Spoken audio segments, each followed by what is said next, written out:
Wala na pong mga palabas na magaganda, nawala na po yung mga outstanding shows ng araw like Todas, like Palibasa Lalaki, nawala na ho lahat yun, wala nang source. Kaya nag-multiply na ho lahat yung mga what was due to the former employees who have since retired up to 2022. Sinong private corporation po yung may utang sa mga empleyado? From what I know, sir, wala hong utang yung dating private corporation. But pagdating na ho ng PCGG and everything, mukhang naubos na rin yung mga sources. Kaya nung wala nang pumapasok na pera, nag-multiply na ho lahat yung mga unpaid. Police General Nicolas Torre III. Nakuratan ang hapon tungkol sa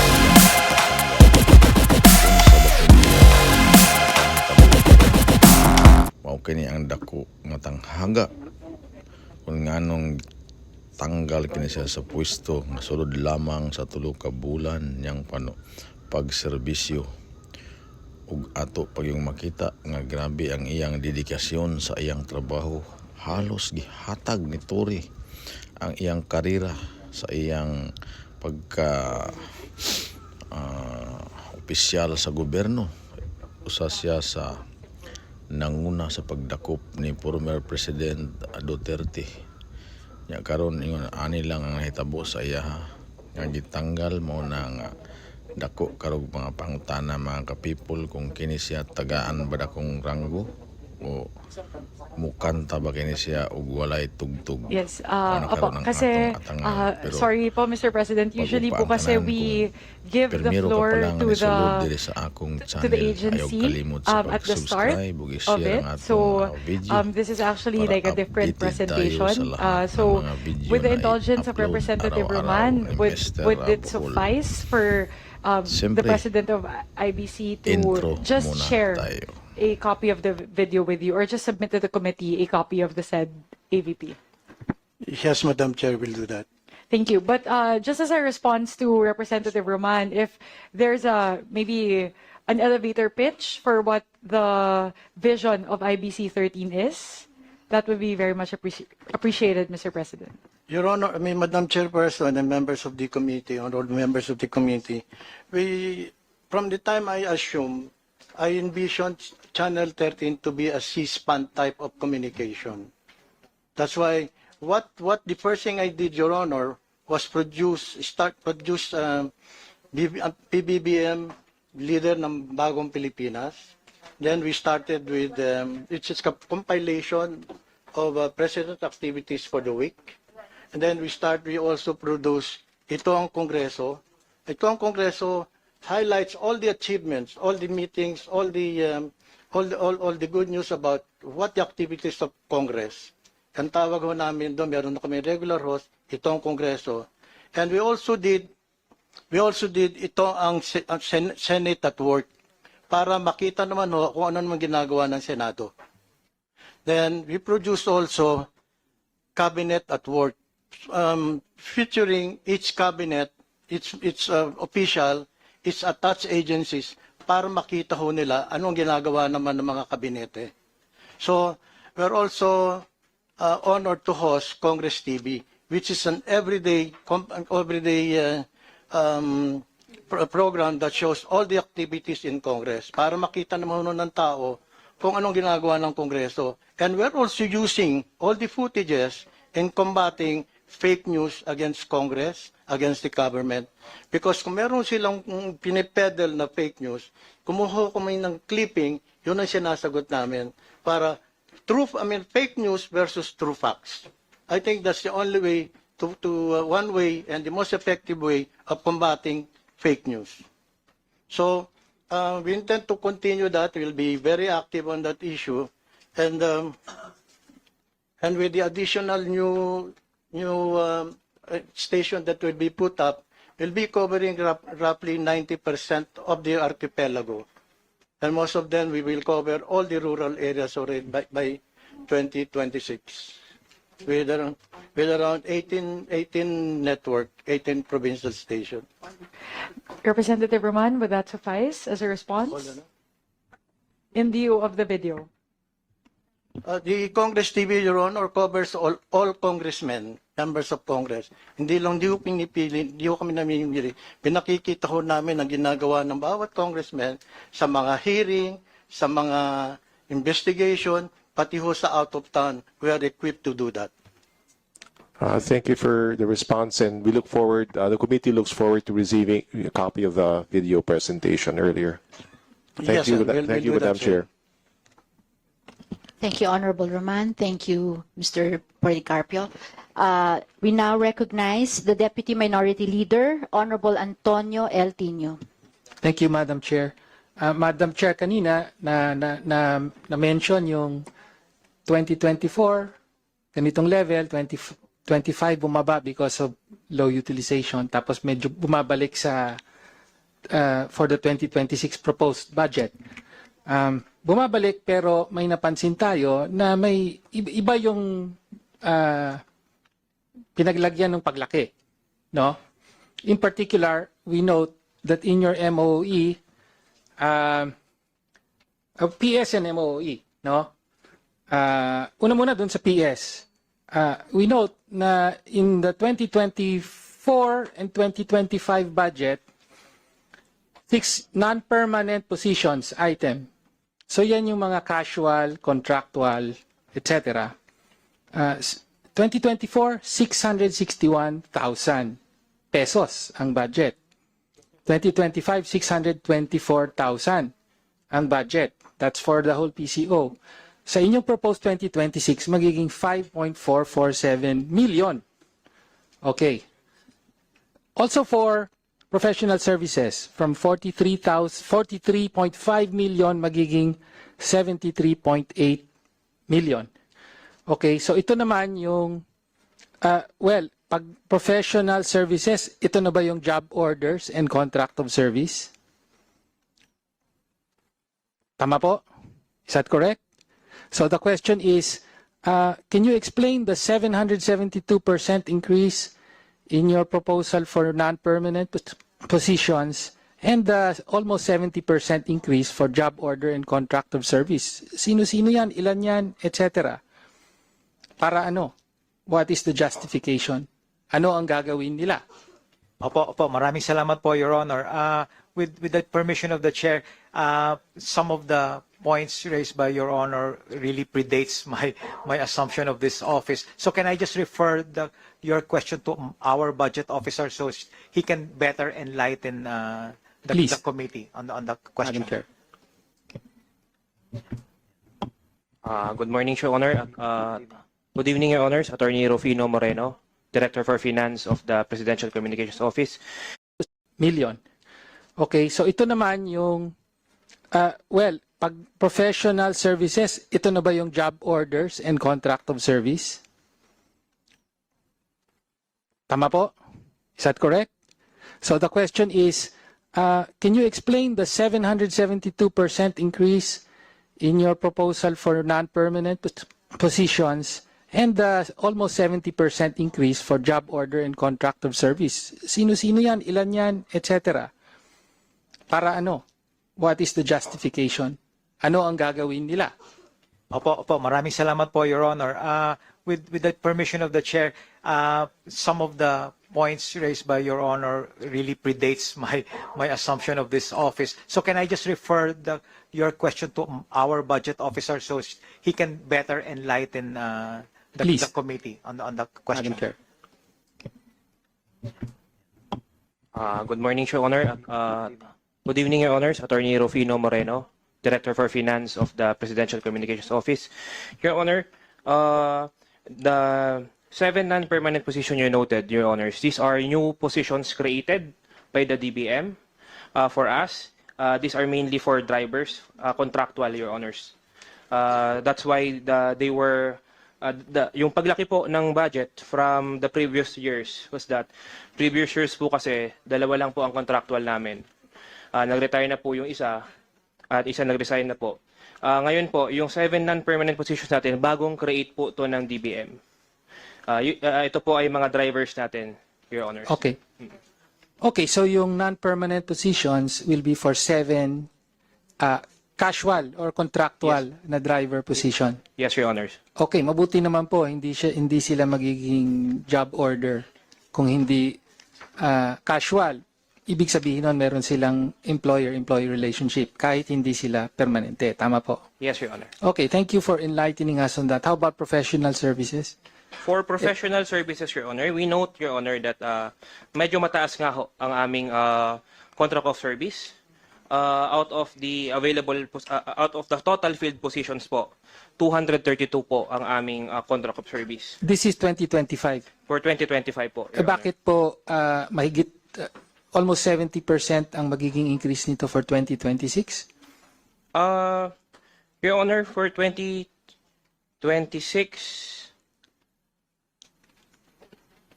In terms of the requested budget, from 43.5 magiging 73.8 for job order and contract of service. yes, Your Honor. Yes, Your Honor.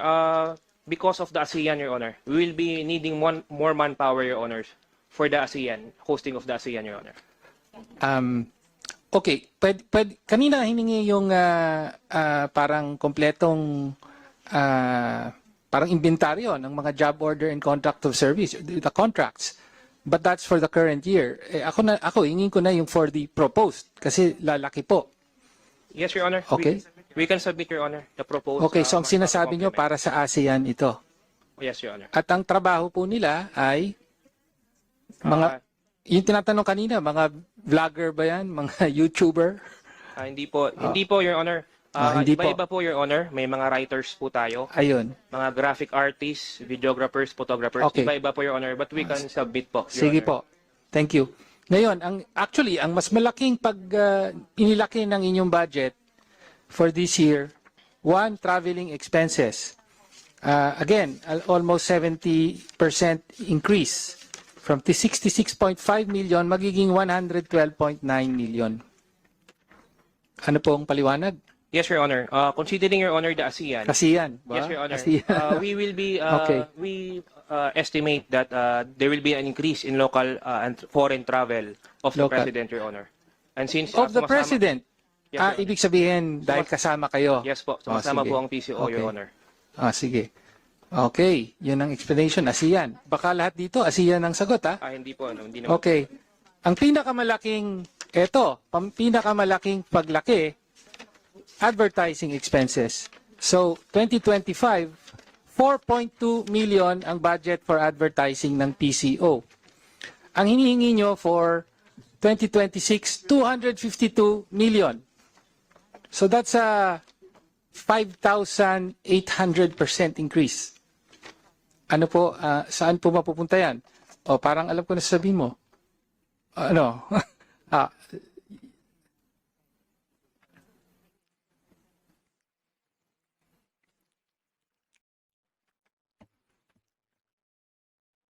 Para saan yung advertising? If I may, Your Honor, Yes. because this pertains to the plans for next year, and as correctly pointed out by our budget officer, most of the increases will really go to ASEAN. But at the same time, we're looking at several other important milestones for next year, and that's why we need to advertise not just locally, but in some international outlets as well.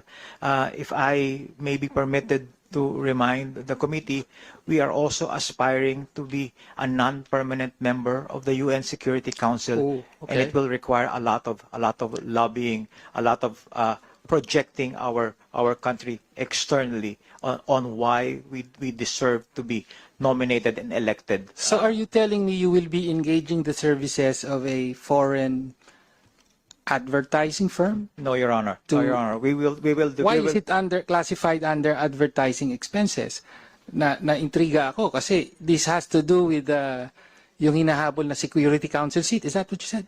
Yes, Your Honor. We will. Okay. We need to produce in-house. We need to produce in-house those marketing content materials that we need to showcase in certain international road shows. And those materials are really classified under advertising. It's really more of marketing campaign materials. Marketing campaign, in-house produced. Yes.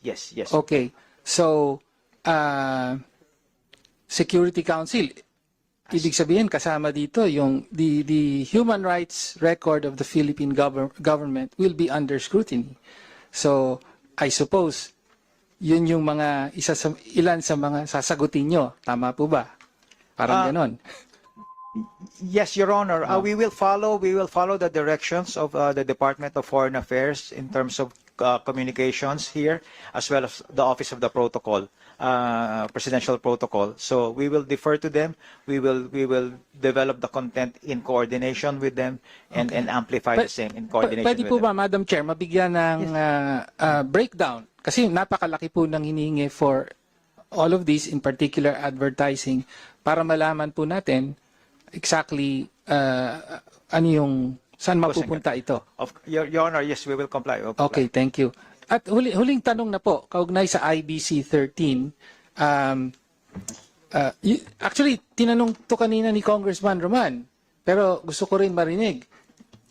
Ilang ulit yung sinasabi na over the years, binayaran na ng gobyerno yung utang ng private ano ba tawag yun, John? Corporation. Yes, Your Na Honor. ano ba to? Joint venture? What is the exact nature?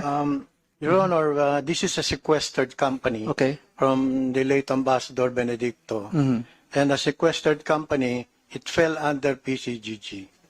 And unfortunately, during the succeeding period, most of them were not paid anymore because they don't have any funds to rely on. There were no advertiser. Ultimately, the equipment became obsolete. Wala na pong mga palabas na magaganda, nawala na po yung mga outstanding shows ng araw like Todas, like Palibasa Lalaki, nawala na ho lahat yun, wala nang source. Kaya nag-multiply na ho lahat yung mga what was due to the former employees who have since retired up to 2022. Sinong private corporation po yung may utang sa mga empleyado? From what I know, sir, wala hong utang yung dating private corporation.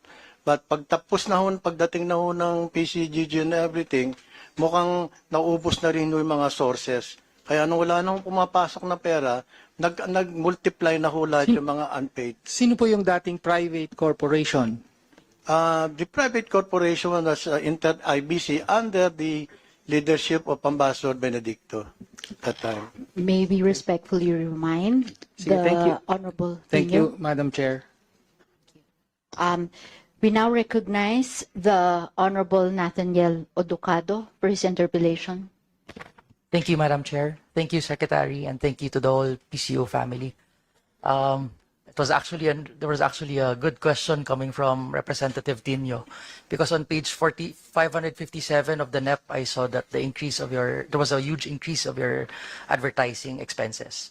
So in line with that, is this increase also congruent with the ASEAN Master Plan 2, which is also tackling every sector, which and will promote a lot of the ASEAN goals? Yes, Your Honor.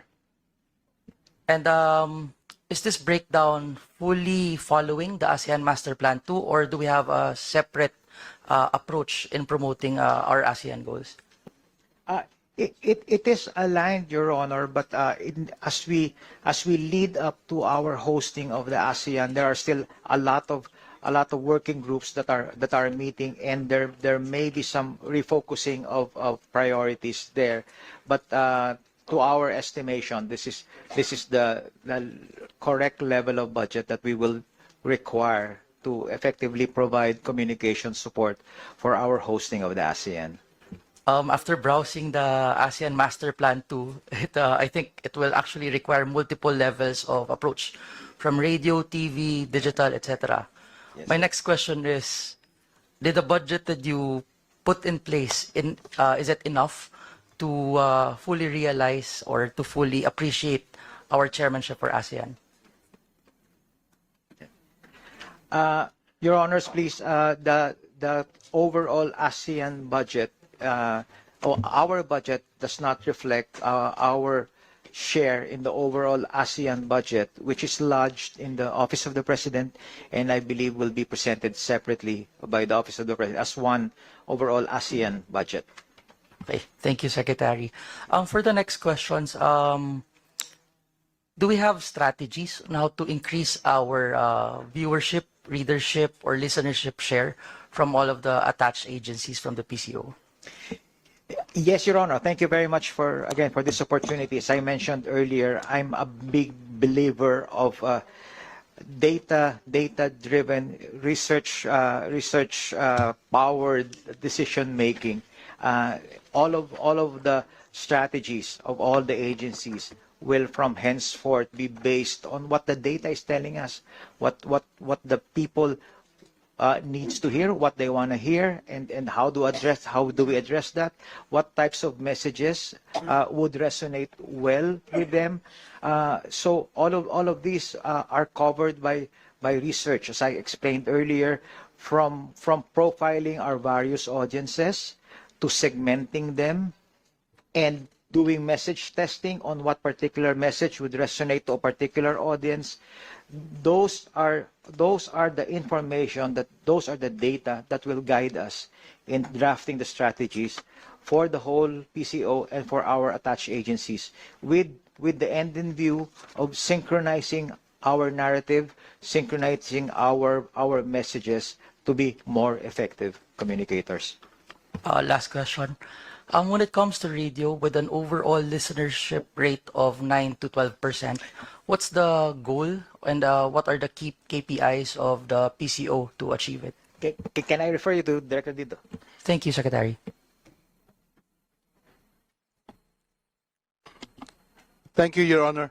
Right now, Radyo Pilipinas, the flagship radio station in Metro Manila, is now hitting around 10 to 12% in the ratings, and this is the first time really that we have a double-digit rating, and we attribute this to the effective cross-platform strategy that we have with digital, because ever since we started digital operations and in line with our integrated approach, wherein all the social media platforms of the different attached agencies are doing content altogether. It really boosted our listenership, our viewership, and our overall audience approach, or our overall content appreciation by our audience. And we really felt that the large audience coming from digital is crossing through the different platforms that we have, both in radio and television. In fact, this year alone, when we started our Facebook page, we are running at about 600,000 followers, and by the end of and right now, about 2 weeks ago, we already hit 1 million followers. And this will really reflect on the kind of appreciation the audience is gaining now. So apart from all these cross-platform strategies that we have, we are doing our other strategies, such as expanding our network, not just locally, but now we are already starting to plan for the creation of our own international news network, which will utilize the different communities of overseas Filipino workers, which will become our bridge for information, so that we can come up with a better strategy of providing them information and also receiving information from their end from the different parts of the country. And this has been already successful. We've seen a lot of successful strategies that utilizes the overseas Filipino workers as bridge of information for our different content strategies, Your Honor. Thank you, sir. Congratulations again to Secretary Dave. We're happy to have you at the helm, and it's going to be a heavy year for you next year. So good luck, and please do a great job. Thank you, Madam Chair. Maraming salamat, Your Honor. Thank you. Thank you, Honorable Aducado.